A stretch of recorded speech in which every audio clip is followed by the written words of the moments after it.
الحمد لله رب العالمين والعاقبة للمتقين والصلاة والسلام على سيد الأنبياء والمرسلين وعلى آله وأصحابه أجمعين أما بعد فأعوذ بالله من الشيطان الرجيم بسم الله الرحمن الرحيم وما آتاكم الرسول فخذوه وما نهاكم عنه فانتهوا صدق الله مولانا العظيم وصدق رسوله النبي الأمين الكريم ونحن على ذلك لمن الشاهدين والشاكرين والحمد لله رب العالمين بلغ العلا بكماله كشف الدجى بجماله حسنت جميع خصاله صلوا عليه وآله یا صاحب الجمال ویا سید البشر من وجهك المنیر لقد نور القمر لا يمكن الثناء كما كان حقه بعد خدا برگ توئی قصہ مختصر خلق کائنات پاک پروردگار عالم اللہ وحدہ لا شریک کا کرم ہے، اس کا فضل ہے، اس کا احسان ہے، اس کا شکر ادا کرتے ہیں کہ اس نے ہمیں قرآن پاک کی تلاوت کی توفیق نصیب فرمائی۔ اللہ تبارک و تعالی مجھے حق سچ بیان کرنے کی توفیق نصیب فرمائے اور سنا کے ہم سب کو اس پر عمل کرنے کی توفیق نصیب فرمائے۔ حضرت ابو سعید خدری رضی اللہ تعالی عنہ فرماتے ہیں کہ نبی کریم علیہ السلام عیدگاہ کی طرف تشریف لے گئے۔ فرماتے ہیں کہ آقا علیہ السلام عیدگاہ کی طرف چلے تو عورتوں کے پاس سے گزرے، اور یہ بھی بیان کیا ہے انہوں نے کہ ہو سکتا ہے عید قربان ہو یا عید الفطر ہو،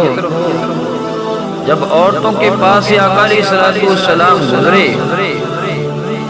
نبی کریم علیہ السلام نے انہیں مخاطب کر کے فرمایا، اے عورتوں کی جماعت، تم صدقہ کرو، مجھے دکھایا گیا ہے کہ جہنم میں اکثریت عورتوں کی ہے۔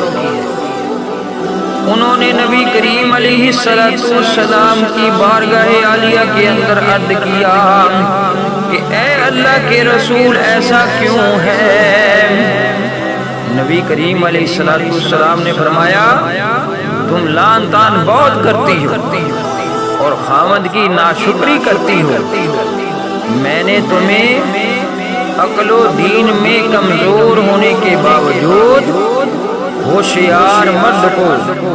بیوقوف بنا دینے میں تم سے بڑھ کر کسی کو نہیں دیکھا۔ انہوں نے کہا کہ ہمارے دین اور عقل میں کیا کمزوری ہے؟ نبی کریم علیہ السلام نے ارشاد فرمایا، کیا عورت کی گواہی مرد کی گواہی کے نصف برابر نہیں؟ انہوں نے کہا کیوں نہیں اے اللہ کے رسول صلی اللہ علیہ وسلم؟ فرمایا یہ اس کی عقل کی کمزوری ہے۔ پھر فرمایا کیا ایسا نہیں ہے کہ جب عورت حیض کی حالت میں ہو نہ نماز پڑھتی ہے نہ روزہ رکھتی ہے؟ انہوں نے کہا کیوں نہیں؟ فرمایا یہ اس کے دین کی کمزوری ہے۔ متفق علیہ۔ تمنا ہے کہ دنیا میں کوئی کام کر جاؤں، تمنا ہے کہ دنیا میں کوئی کام کر جاؤں، ہر پرچم سے اونچا پرچم اسلام کر جاؤں، ہر پرچم سے اونچا پرچم اسلام کر جاؤں، دنیا سے نہ دولت سے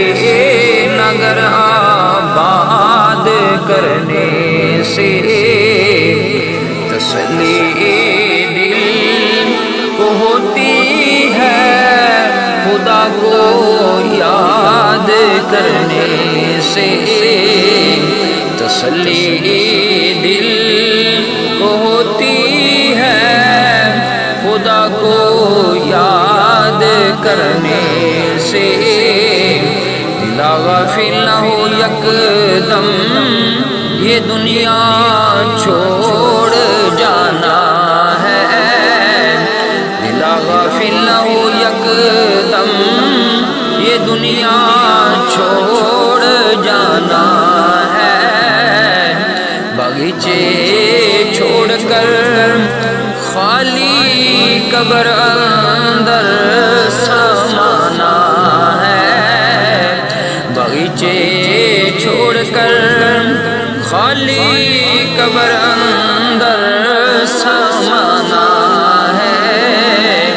اللہ تبارک و تعالیٰ کی بارگاہ عالیہ کے اندر دعا ہے کہ اللہ تبارک و تعالیٰ ہمارے تمام صغیرہ کبیرہ گناہوں کو معاف فرمائے، اللہ تبارک و تعالیٰ ہمارے والدین کی بخشش فرمائے، انہیں جنت الفردوس کے اندر اعلیٰ جگہ نصیب فرمائے۔ آج سے لے کر آدم علیہ السلام تک جتنے بھی مسلمین مسلمات مومنین مومنات وفات پا چکے ہیں، اللہ تعالیٰ سب کی بخشش فرمائے، سب کو جنت الفردوس کے اندر اعلیٰ جگہ نصیب فرمائے، ہم سب کو آقا علیہ السلام کی زیارت، آقا علیہ السلام کی شفاعت نصیب فرمائے۔